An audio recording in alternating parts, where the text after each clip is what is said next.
forma da gente computar isso.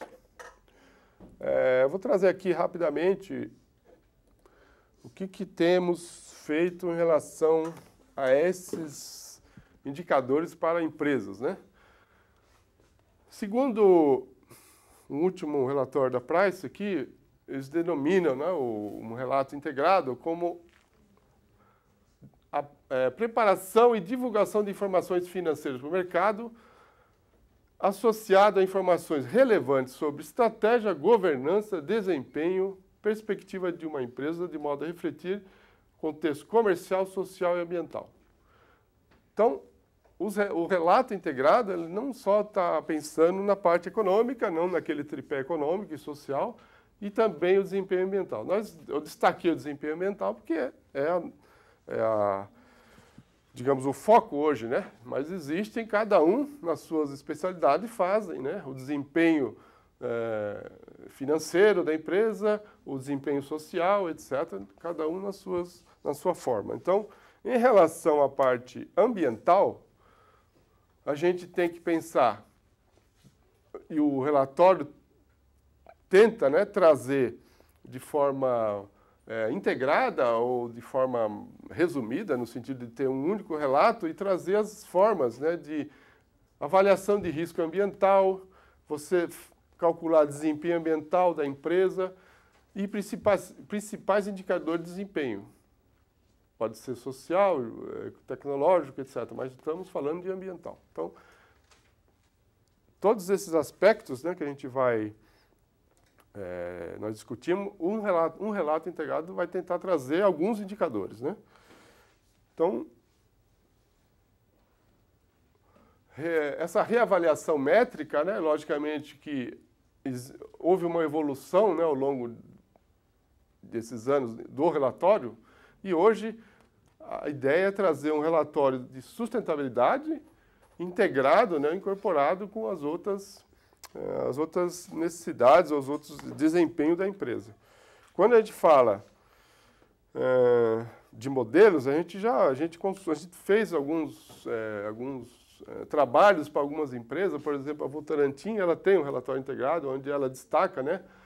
Isso aqui é uma mensagem vinda no último relatório de 2012, onde adotamos em 2012 um modelo do relatório integrado que reúne dados financeiros, operacionais e socioambientais. Então, cada vez mais os dados socioambientais estão sendo importantes. Tem aqui uma proposta, né, isso aqui é de 2013 também, sobre avaliações e sugestões, né, de relato integrado pelo Bovespa, e um relatório de uma empresa multinacional, onde eles já avançaram. Hoje eles trazem eficiência na cadeia, lá na cadeia de valor de fornecedores, eles já trazem soluções que eles chamam de eco-premium, produtos de maior sustentabilidade em relação ao que eles fabricavam.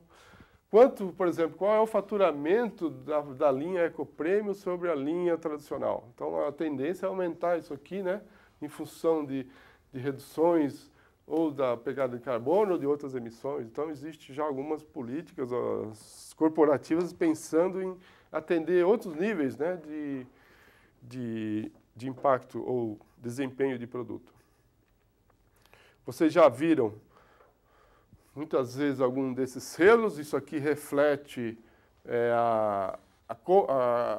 que o produto está sendo mensurado em relação a algumas emissões, pegada de carbono e gás de efeito de estufa, origem renovável. Então, basicamente, esses são os indicadores que são apresentados nos relatórios.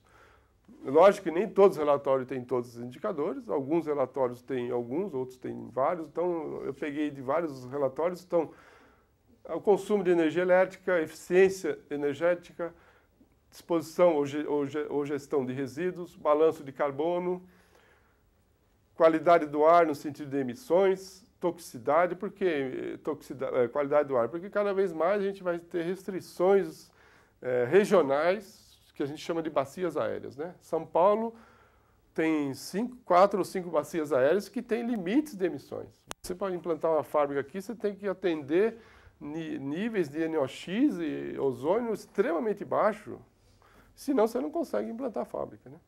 Acho que aquela fábrica de automóvel que foi lá para Piracicaba, ela não foi para Jundiaí por causa de uma dessas restrições. Então, eu não conseguia atender. Então, existe cada vez mais a tendência a aumentar as restrições, né? E cada vez mais você ter dificuldade de atender com o processo atual de fabricação esses níveis, né?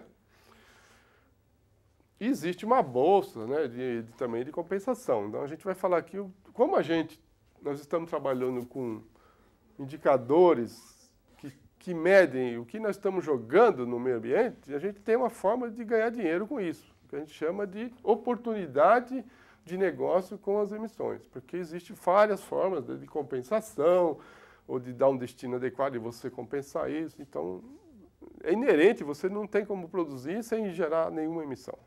Então, é inerente você, qualquer atividade, você trabalhar com emissões. Então, vamos começar a ganhar dinheiro com as emissões. Existe forma para isso, existe financiamento, existe compensações, etc. Então, hoje a gente não vai falar rápido disso, mas existem formas de você, né, melhorar isso aqui e você ganhar dinheiro com isso. Então, a gente vai ver algum desses indicadores, né, como é que se mede. Na Europa, há alguns anos, foram criados diversos selos de carbono, né, para você definir pegada de carbono. Hoje está unificada a metodologia, né? Você tem uma ISO que define como você deve divulgar a informação de pegada de carbono. Então, cada país fazia o seu, né? Então, a França tinha, isso aqui era da Alemanha, Canadá tinha um, a França tinha outro, e cada um fazia por um método e você comprava um produto e não sabia qual que estava emitindo mais, porque cada um media de uma forma. Então, hoje isso está unificado. Então, no caso da ACV, que é a ferramenta, por que a gente vai usar a ACV? Primeiro, as questões estão se tornando cada vez mais importantes, né? Isso é inerente e a gente já está bem envolvido com isso. A incapacidade de resolver problemas pode prejudicar a reputação da marca, né? Você sabe que muitas empresas, a marca é mais valiosa do que, às vezes, o produto que ele fabrica, né? Então, ele tem que se preocupar em função também das consequências do que ele está emitindo, não causar reputação na marca. A ACV, Avaliação de Ciclo de Vida, é uma ferramenta que permite compreender e comunicar o desempenho ambiental, e ela pode ser utilizada desde a inovação do design, né, que a gente chama de Design for Environment, é você projetar um produto usando a ACV, para você saber lá no design quais são as emissões do seu produto antes de colocar ele em processo ou em produção. E se eu fizer uma modificação num produto, eu consigo saber qual é a redução de impacto que eu tenho em função dessa modificação. Comunicação das partes interessadas externas, né? Existe uma forma de você fazer o relatório e comunicar externamente.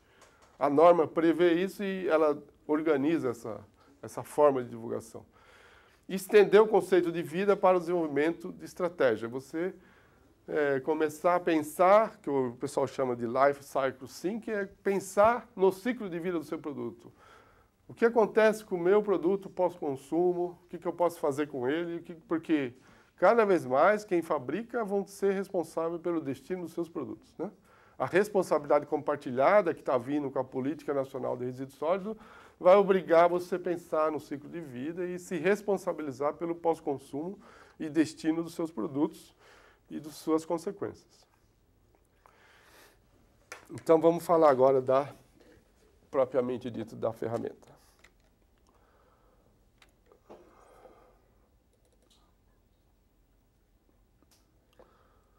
Bem, aqui eu trabalho para a Ciclo Ambiental, que é uma empresa, né, que faz exatamente esse tipo de avaliação para empresas, né? Ou rotulagem ambiental ou desempenho ambiental de produtos.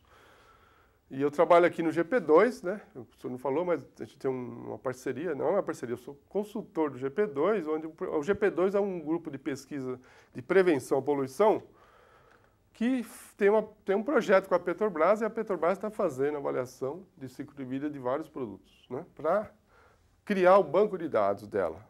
Vamos falar rapidamente do banco de dados e das possibilidades de fazer. O que é ciclo de vida? Ciclo de vida é exatamente você pensar lá na extração do seu produto, da sua matéria-prima, onde você tem que, necessariamente, você tem que extrair recursos naturais, que podem ser renováveis ou não renováveis. E você faz a transformação desses produtos, depois faz a manufatura ou a fabricação do produto, ou das matérias-primas, né, que vão usar na fabricação, na verdade. Você está extraindo aqui, é o caso de uma garrafa PET. PET, você extrai o petróleo, você faz o craqueamento do petróleo e produz a resina.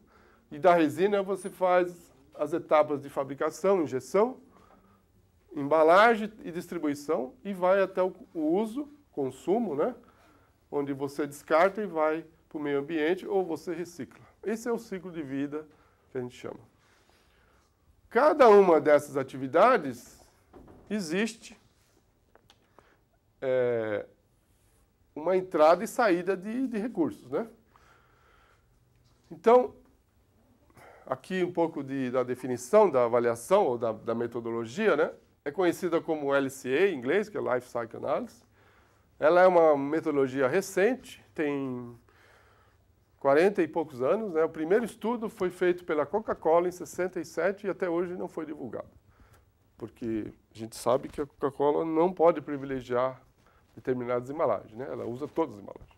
Então ela nunca vai falar, não sabemos a extensão. Mas a gente sabe, por ser uma metodologia nova, ela está sofrendo várias modificações, lógico, da sua evolução, mas a gente conhece os pais da criança, digamos assim, né? Os pesquisadores iniciais estão aí, né? A gente encontra em congresso, então ela tem 50 anos, basicamente, um pouco menos que isso.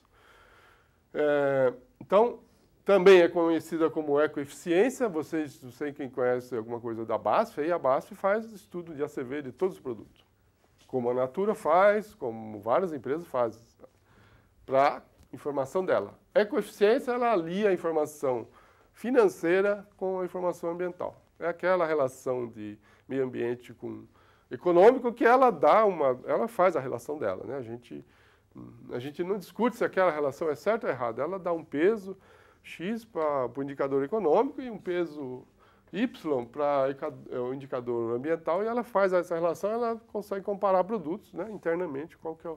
Ela só lança um produto quando o anterior, ou o próximo, né, vai ser o ecoeficiente melhor. Ele é mais ambientalmente melhor e mais barato ou mais lucrativo para ela. É chamado de análise do berço ao túmulo também, porque você faz a avaliação do berço até o túmulo, né? Hoje a gente não chama mais berço ao túmulo, chama do berço ao berço, né? Porque a tendência é acabar os aterros, né? A gente tem 4 anos para acabar com os aterros. Não sei se vamos conseguir, né?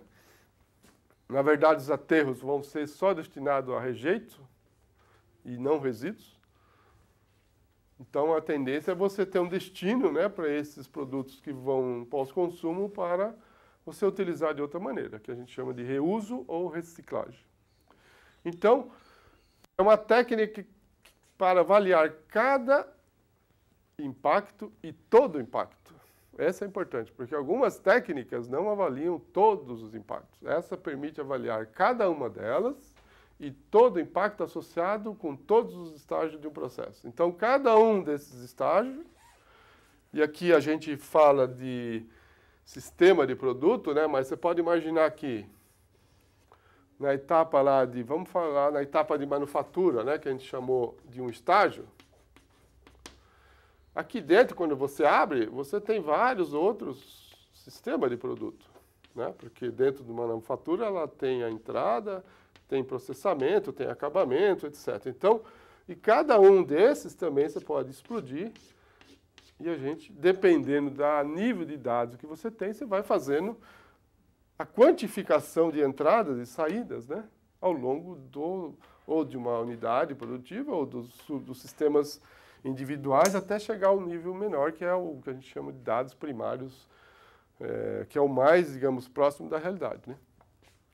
Então, cada impacto e todo o impacto associado em todos os estágios, né, do produto e plantio dos produtos naturais. Não podemos esquecer que o plantio, um produto de origem renovável, nosso etanol, o famoso etanol, Aqui não é extração, né? Aqui é etapa de plantio. O que a gente faz também é parte de avaliação na etapa de plantio.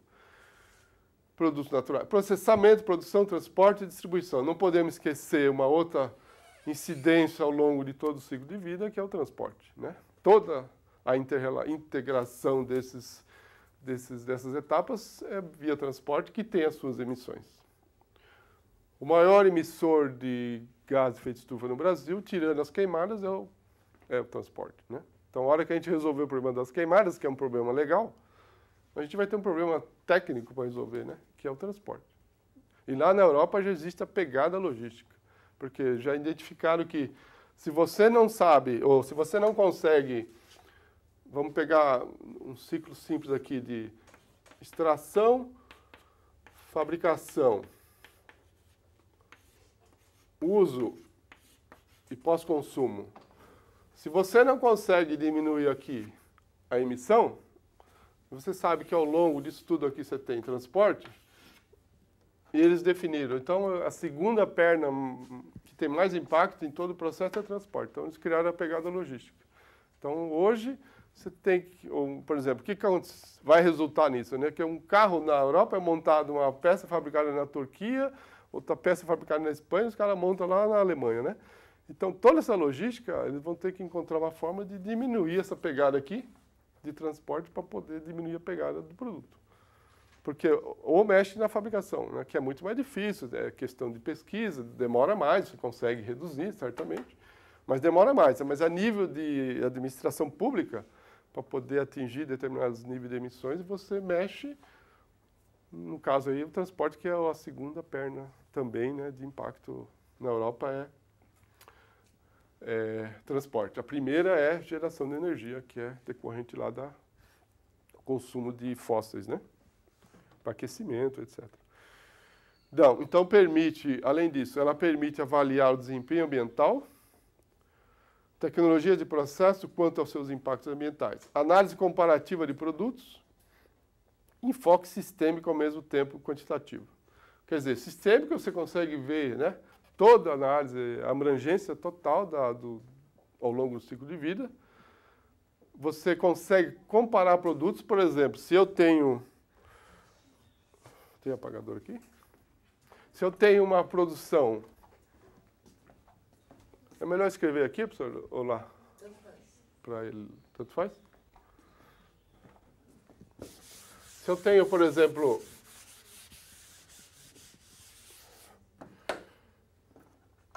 Pegando esse exemplo que eu falei aqui da extração, manufatura e distribuição, isso aqui é uma parte do ciclo de vida. O que o pessoal faz de manufatura é abrir a parte de manufatura, porque aqui a gente sabe que ele precisa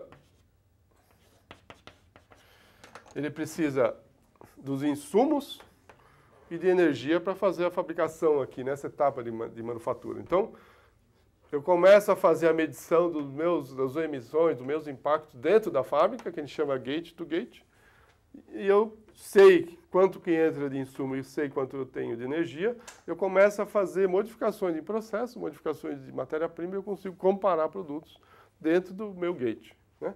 Então, é o que a gente chama de avaliação comparativa de produtos dentro da minha fábrica, porque se eu...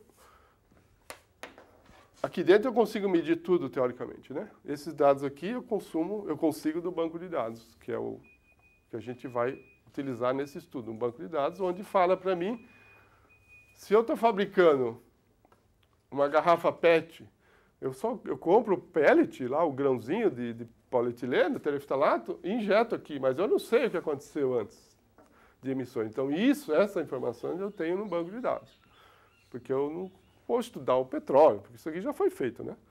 Então, a extração, até chegar aqui na porta da minha fábrica, eu tenho os dados. E aqui dentro da fábrica eu vou lá e meço. E se eu quero reduzir a minha pegada, eu consigo fazer essa comparação. Dúvidas, pessoal? Então, resumidamente, ciclo de vida, aqui é um exemplo de uma resina, mas isso vale para qualquer produto. sempre vão ter essas etapas, né? Extração da matéria-prima ou, no caso de produto natural, o plantio, né? Transporte, fabricação. Transporte e distribuição. Transporte, consumo. Consumo, pós-consumo. Então, basicamente, é esse o ciclo, o conceito do ciclo de vida. E sempre você vai ter, o que você vai estar entrando em cada um dos sistemas? Sempre vai estar entrando matéria-prima e energia, basicamente. Ali no pós-consumo está incluída a questão da reciclagem ou descarte, né? Descarte ou aterro, né? Aterro. Todas essas formas são possíveis de medir, estão contabilizadas. Claro que quando você faz um estudo, assim, como eu falei, você pode fazer ou só dentro de um ciclo, né, ou de um estágio, né? Ou englobar 2 ou 3 estágios, por exemplo, uma empresa de distribuição de refrigerante, o que interessa para ela? É a manufatura e distribuição. Porque ela tem... A Coca-Cola já é a maior frota de veículos do Brasil, né? Própria. Tem não sei quantos mil veículos. Então, a pegada dela está aqui e está na distribuição. Então, elas estão estudando veículos de menor emissão e outras formas, né, de você também paletizar, né, o produto num caminhão, diminuir as embalagens secundárias, né? Você pode ver que alguns supermercados, o Walmart, o Pão de Açúcar, estão fazendo disposição de produtos nas gôndolas de menos papelão possível, às vezes já vem pronto, né, da fábrica aquela disposição. Por quê? Porque todo esse transporte da embalagem secundária, primeiro você está emitindo e está pagando, e você chega lá, você descarta o produto e põe na gôndola. Então, todo esse material secundário está sendo resíduo, né? Também deve estar havendo incentivos e oportunidades para empresas que vão consumir o descarte e transformar em produto outro destino, né? Inócuo Uhum. E com utilidade para... Né? E gerar um outro produto. Então, isso aqui é importante, depois eu vou falar, porque à medida que você faz um estudo desse e você dá um destino para o aterro, você tem as emissões do aterro que são computadas. Se você joga esse produto, ou uma parte dele, para um outro produto, a carga ambiental correspondente na massa desse produto, a gente joga para o outro produto. Então, você diminui a carga ambiental do seu. Porque você está jogando a carga ambiental para o outro que vai consumir. E isso também é uma forma de reduzir o impacto do seu produto. E, ao longo de cada dessas etapas, você tem as emissões antrópicas para água, solo e ar. Então, basicamente, é essa contabilidade que se faz para medir as avaliações de ciclo de vida. Claro que a parte mais importante de um estudo são os dados, né? Coleta e informação de dados confiáveis, porque é em função desses dados que você vai fazer toda a análise. Se você coloca um dado fictício ou um dado errado, você vai ter um resultado errado e, consequentemente, uma decisão errada para destino, ou opção de produto, ou um destino, etc. A avaliação de ciclo de vida não serve para resolver problemas, ela serve para te dar cenários e você decidir o melhor cenário. Você tem um cenário com distribuição diferente ou matéria-prima diferente e, paralelamente, você tem outros cenários econômicos, etc. Então, você compara os cenários e define, né? Então, você pode fazer vários cenários, né? E, em função disso, você tem os dados, você tem os resultados dessas avaliações em função dos cenários que você propõe.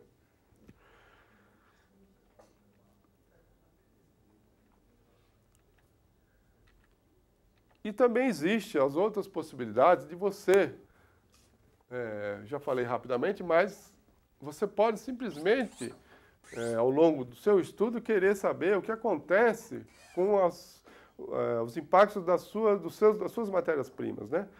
Por exemplo, hoje existe uma grande tendência de você mudar a sua matéria-prima de fonte fóssil para renovável, né? Que são, por exemplo, tem uma indústria grande aqui que definiu no seu programa de 2020 que ela só vai usar insumos de origem renovável. Hoje ela usa óleos, extratos de origem petroquímica, hoje ela O objetivo dela, assim, a 2020 é só ter fontes renováveis. Por exemplo, ela quer diminuir drasticamente a pegada, né, de carbono fóssil, né, o carbono lá do origem do petróleo, e utilizar renováveis.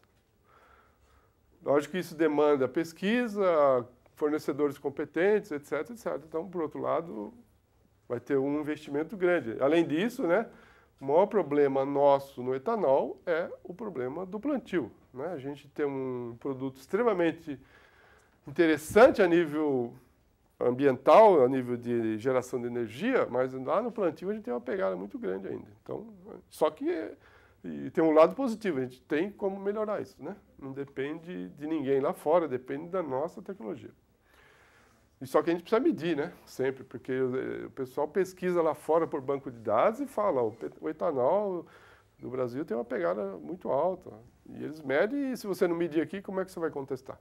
E é o que se sai muitas vezes já sai isso. Hoje a gente tem pesquisa bem detalhada. Hoje tem o CTBE em Campinas, Centro Tecnológico de Bioetanol, que pesquisa só etanol e faz a CV completo de toda a cadeia do etanol, desenvolve outros produtos de origem do etanol, tá o etanol segunda geração, que já tem uma usina fabricando, né? Enfim. Então você consegue trabalhar com modelar matérias-primas. Impactos ambientais, né, nas etapas de distribuição, como é que o produto chega ao cliente, quanta energia se gasta, né, no produto, que tipo de embalagem é mais sustentável, né? Por exemplo, tem clientes que pedem, eu preciso de menos embalagem possível, ou uma embalagem que seja reutilizada, ou que tenha um destino mais interessante. Então, tudo isso reflete no impacto ao longo do estudo, né? Após descarte, incineração ou disposição, o que acontece, né? Como pode ser disposto? Você pode fazer cenários. Eu vou mandar para uma parte para aterro, uma parte para reciclagem, o que acontece com o meu estudo, com meus impactos. O resíduo pode ser usado ou pode ser reciclado. A gente faz selos para alguma fábrica de bolsas aqui que exporta para o Japão. E eles querem saber, a principal informação deles, quanto tem de material reciclado, quanto pode ser reciclado daquele tecido, daquele que está na bolsa. A gente chama rotulagem, né, desse produto. Isso aqui são as principais fontes, né, que estão exigindo a avaliação do ciclo de vida. Então, para esse tipo de atividade, a rotulagem que eu acabei de falar, você pega um produto, declara, para você declarar, numa embalagem, que a gente viu uma pegadinha lá, um pezinho, né, que a gente viu lá, aquilo ali é uma declaração que ele fez na embalagem, é certificado, e para você declarar aquilo tem uma norma, que lá foi a PAS 2050, que é essa norma aqui, ó, a norma inglesa. Para você declarar, ele fez a CV, porque a norma pede a CV. Todas essas normas pedem a CV. Então, por exemplo, GHG Protocol, que é o que muitas empresas fazem aqui, né, que é aquela declaração que o CDP reconhece, né, como uma declaração interessante a nível corporativo. Então, aqui faltou um O, né, protocolo aqui. É você fazer o estudo da emissão de CO2 de toda a sua planta, mais fornecedores, que é o escopo 3. Aqui ele pede a CV para fazer essa. Ecoeficiência, o que a BASF faz, o que outras empresas fazem, tem uma norma de 14.045 que chama a 14.040. Todas as normas mencionadas aqui chamam a 14.040. A 14.021 é a ecodesign, você fazer projetar um produto e fazer a avaliação de impacto, ela pede essa. Então,